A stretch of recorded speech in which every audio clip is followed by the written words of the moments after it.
I am pretty convinced that one of the worst feelings in the world is when life seems to be going nowhere. When you feel stuck, like you have no trajectory, no momentum, no progression, and every day essentially just feels like a replay of the day before it.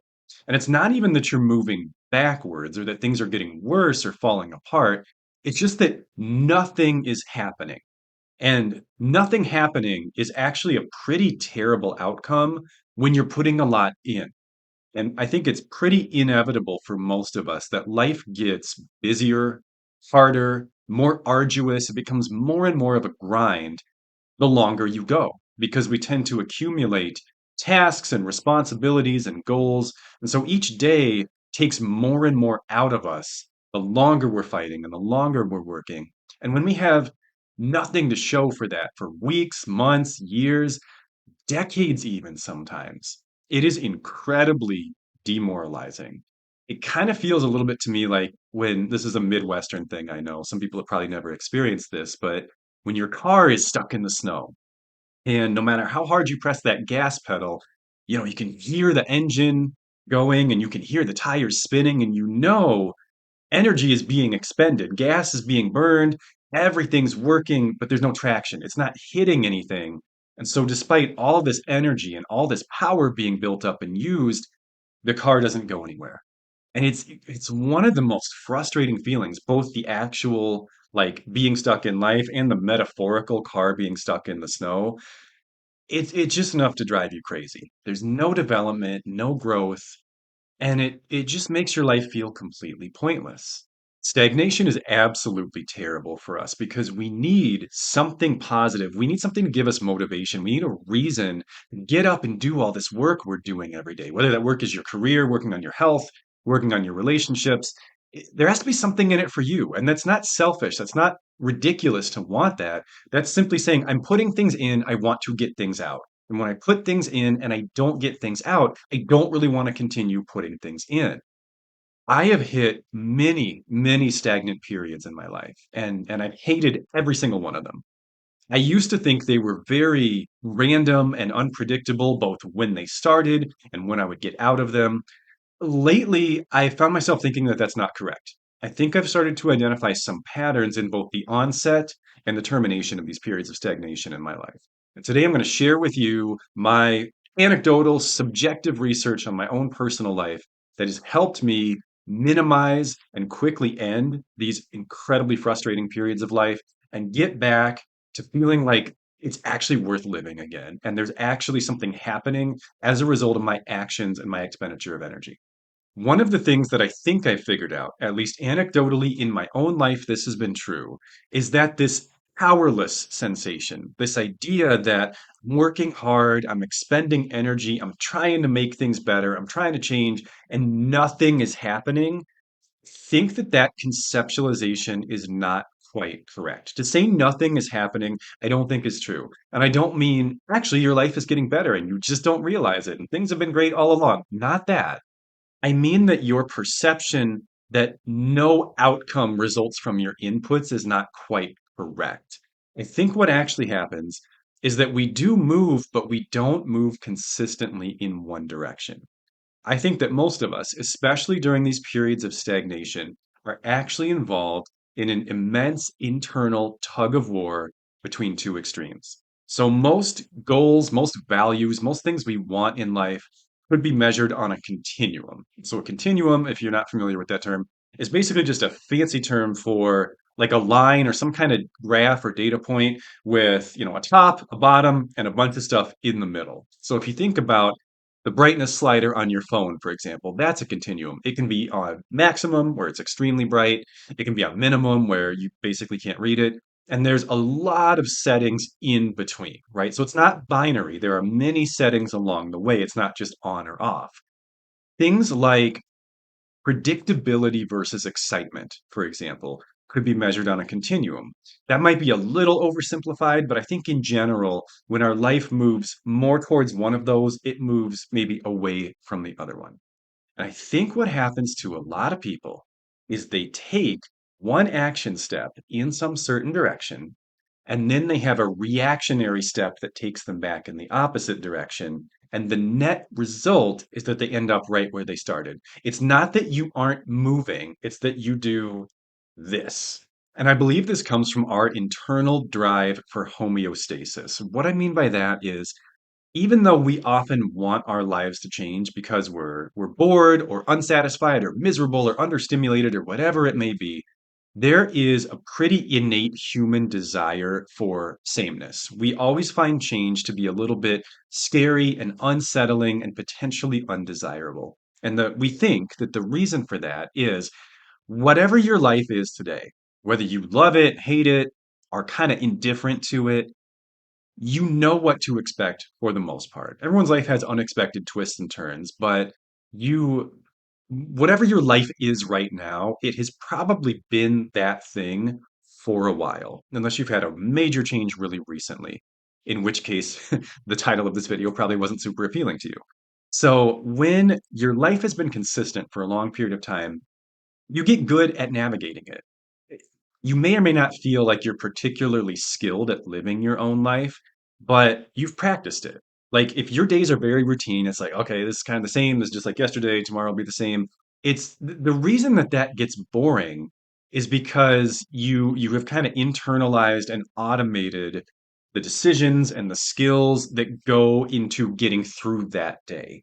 So even if it's something that you really don't enjoy or don't look forward to, there's a feeling of like comfort and safety that goes along with mundane, predictable life. And as survival-oriented mammals, we all value that. We want that predictability on some level because it tells us I'm safe, I'm secure, I'm not facing a bunch of unfamiliar situations that I don't know if I have the tools to navigate. And so even if you don't like it, there's always going to be this drive that you will have to fight against if you want to see real change in your life to just keep everything the same. I mean, this even happens. I'm going to use an extreme example on purpose just to kind of prove my point. This even happens to people in abusive relationships, which are objectively horrible, of course. But if you've been with the same abuser for a long time, you kind of know how they function and you sort of know how to navigate the dysfunction and the chaos of that relationship. And the idea of not being in it or being in a relationship with somebody else, even though you might logically know, gosh, I'd be safer and happier, like literally just on my own or with probably any other human being other than this person, you can logically know that. But emotionally, as crazy as this might sound, like if you haven't experienced it, it's going to sound crazy. But if you have, you know what I'm talking about. There's a level of comfort in it. Not because you like it, nothing like that, but because you know it, because there is familiarity. And we equate familiarity and predictability with safety and security. So there's always going to be almost like this magnet inside of you. Anytime you create or try to create real change in your life, that pulls you back to the center, pulls you back to the known, pulls you back to the familiar. So if we go back to this idea of continuums, and let's talk about like predictability versus excitement. Let's say that you identify, let's say you're like me and you have a cyclical mood disorder and you say, I really think my life would go better if I had more predictability and more stability. And this just kind of waking up and winging it every single day, not working real well for me. Let's try something different. Let's try to have a plan. I'm going to start with meal planning. My meals, my nutrition is very erratic in terms of quality, in terms of timing. So I'm going to actually have a plan for the food that I consume during the week. And I think that's going to give me more stability and more consistency in my lifestyle and in my physical and mental health. So you do this, and then there's this nagging little voice in your brain. It's the homeostasis voice that says, "Oh, that's going to be boring. You already know what you're going to eat for lunch. That sucks. You're going to hate that. You need to do something a little bit crazy and kind of unpredictable, or words are failing me right now. Impulsive. That's the word I was looking for. You need to do something impulsive today to offset boringness that's now going to consume your eating habits. So since you're meal planning, now you need to go buy a new jacket and put it on credit card. Otherwise, you're going to be boring. And you don't want to be boring, do you? And so, like the contents of your life shift because both of those things are changes, right? But one moves the needle towards predictability, one moves the needle towards excitement, and the net result is we're the same person. I mean, for the most part, like a couple little changes happened here and there, But our life is basically in the same place as before either of those things happened on the predictability versus excitement continuum. And so the end result is that even though you made changes and put forth effort, the needle did not move.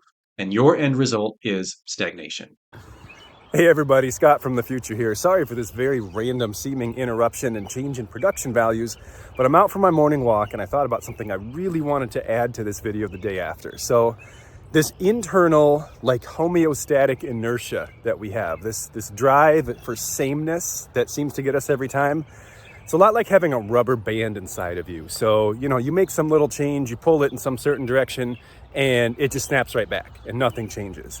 The only way that you can actually break out of these patterns is to pull that rubber band so far that it snaps and doesn't pull you back.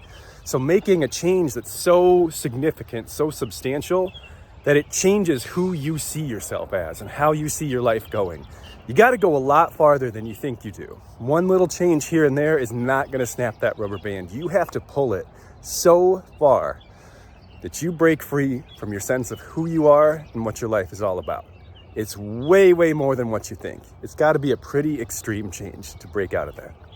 So, in my personal experience, there are three things you need to do to break out of these dysfunctional patterns of stagnation and homeostasis. The first one is to, and this is probably the hardest one, honestly, to make a decision and to have a sense of what direction you want your life to move in. You can't just wing it every day because you're an impulsive, unpredictable, irrational, emotion driven creature who is geared towards in the moment pleasure seeking. I'm not trying to be mean. I am too, and that's the instinct that we all have to fight against every single day. So if you don't have a clear sense of direction, I want my life to go in this way, one of two things is going to happen. It's either going to go nowhere or it's going to just be pulled in the general direction of your most immediate influences and also to some degree the world in general. And one thing I think probably nearly everyone would agree on, regardless of things like religious beliefs or political affiliations, is that the world kind of sucks and it doesn't seem like it's getting better. Like I know very few people. I know people with many different worldviews, and I know very few who would argue with that statement. So if you just kind of put yourself out there with no real game plan, I apologize for all these cuts, but I have tried to say the word blueprint 7 times. And that moment right there was, I think, the first one I got right. So no real blueprint, no clear sense of direction, and just like let the world take you wherever it goes. That should fill you with dread.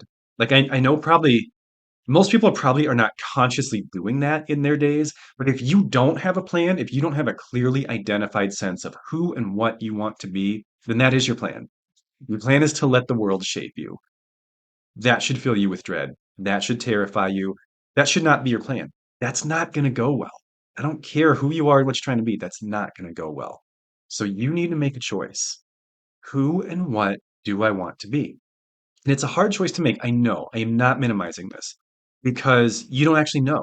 I mean, you're essentially trying to predict the future. I think that my life will be better and I will be happier if I move in this direction, if I become more of this type of person. It's always going to be a leap of faith because you're trying to predict how you feel if you become a person you've never been. There's always guesswork involved.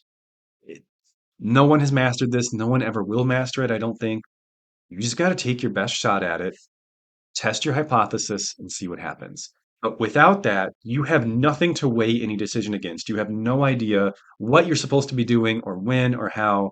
So you've got to do it. You've got to make a decision. You've got to make a plan for yourself and who and what you want to be, or you're guaranteed to either go nowhere or go in a direction you don't like.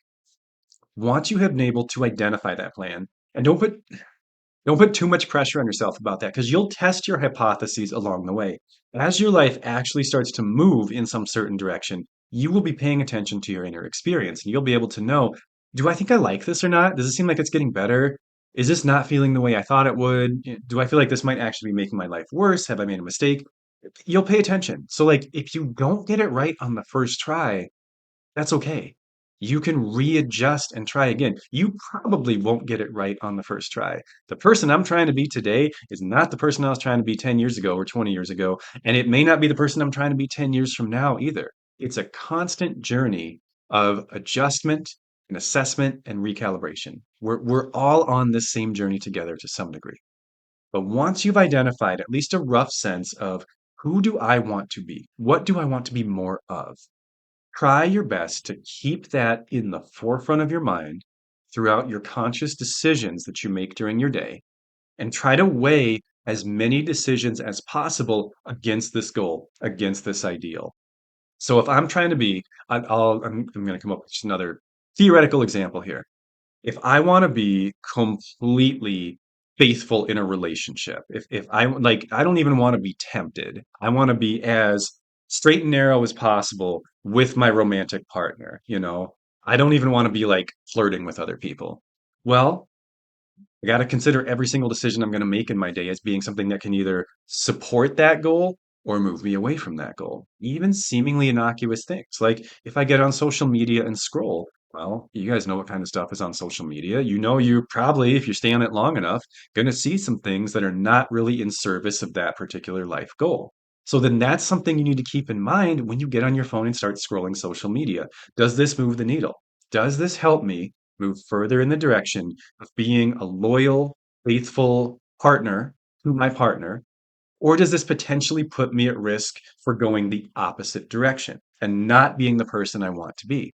That's just one example. Like, whatever your goal is, so many things that you do during your day can be weighed against that goal and can be assessed from the perspective of, does this move me towards that or not?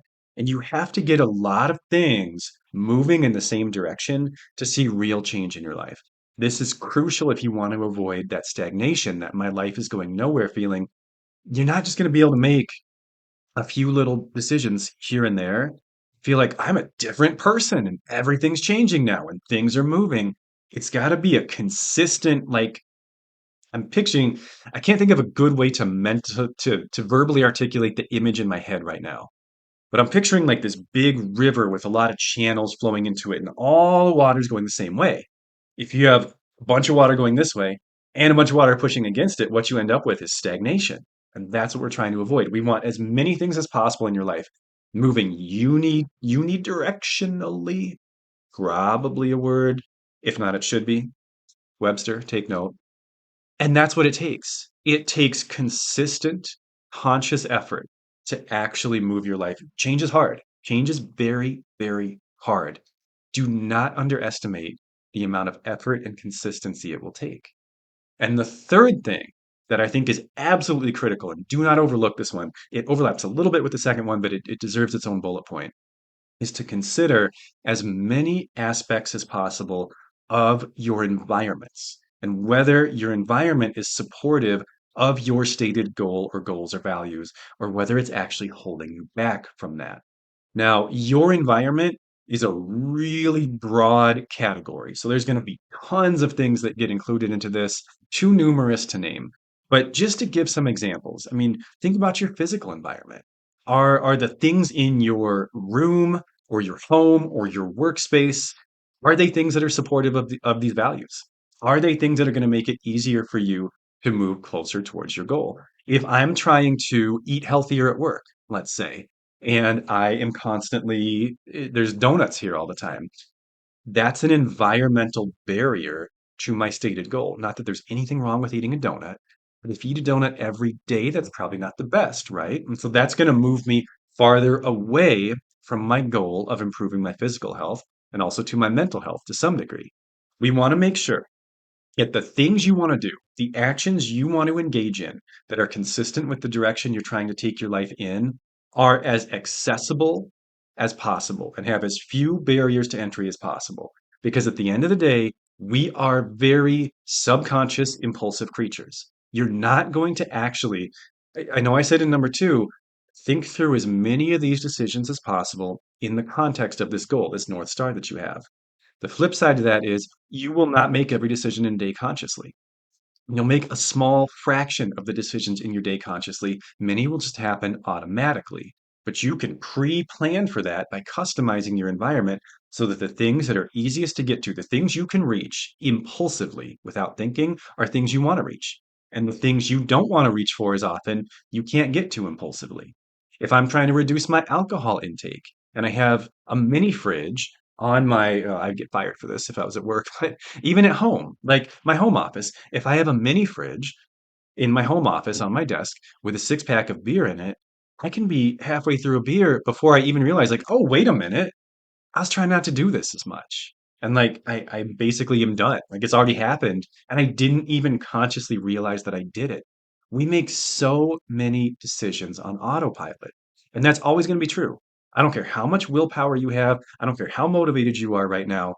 Most of your day is autopilot. And the best way that you can plan for that and prepare for that is by controlling what is around you and making sure that things you can do automatically are things you want to do, and making sure that things you don't want to do, you cannot do automatically. That is your greatest area of agency in controlling the subconscious, is controlling your environment. You also got to think about things like your peer group. They're going to pull you in some certain direction too. There's a really common saying, I don't know if it's 100% accurate, but it's got some validity to it, that you basically end up being like a hybrid of the five closest people to you. Like you take their average in some certain domain and you're going to be the mean, essentially. I don't know if it works exactly like that, but it is undeniable that our peer group and our social group have tremendous influence on who and what we are. So take a look at the people around you. Take a look at who gets to speak into your life, who is saying things that influence your thought processes and your emotional health and your belief systems. Are you surrounded by inputs that you want? Or are you surrounded by toxic inputs that you feel like you have to consciously, constantly put walls and barriers up against all the time? Because that's exhausting. That is, and you will not win every battle. That stuff will sink in. It will. It's like poison, and we're a sponge. You can't keep it all at bay if it's close to you. It just isn't possible.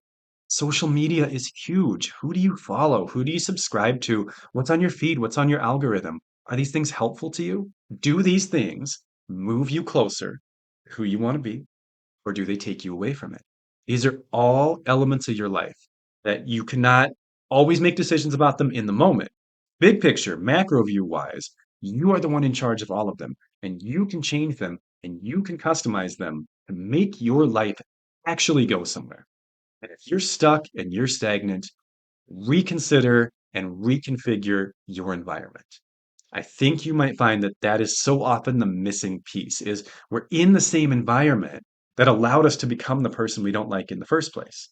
Without making some changes, whether small or drastic, I don't think you're going to be able to break out.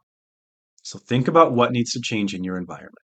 And with those three steps, I believe your life could actually feel like it is going somewhere again.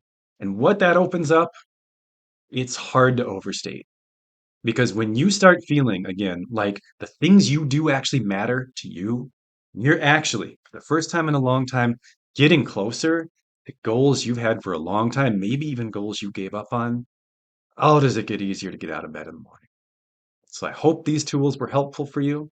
As always, if you have any questions, let me know in the comments and I'll do my best to answer them. And I will see you next time. Take care.